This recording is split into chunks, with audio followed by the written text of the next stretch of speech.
Hi friends, Dhoni IPL retirement గురించి ఏమన్నాడో, ఇంకా ఈరోజు ఆర్ఆర్ తో మ్యాచ్ చూడిన తర్వాత ఏమన్నాడో మనం తెలుసుకుందాం. ముందు రిటైర్మెంట్ విషయానికి వస్తే, ధోని ఆల్రెడీ 13 డేస్ బ్యాకే చెప్పాడు.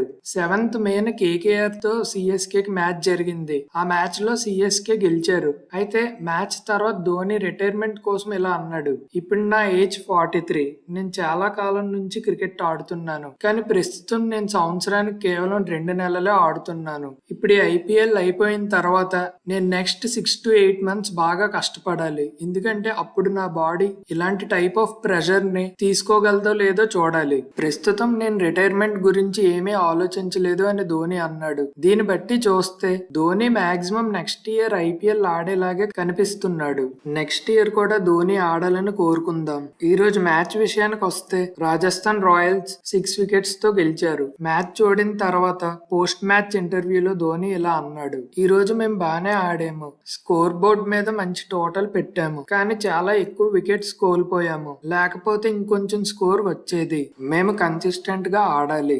మా టీంలో ఎక్కువ యంగ్ బ్యాటర్స్ ఉన్నారు. వాళ్ళందరూ వాళ్ళ మీద నమ్మకం ఉంచుకోవాలి. ఒక బ్యాట్స్మెన్ గా డెవలప్ అయ్యి ముందుకు వెళ్లాలంటే కన్సిస్టెంట్ గా ఆడాలి అని ధోని అన్నాడు.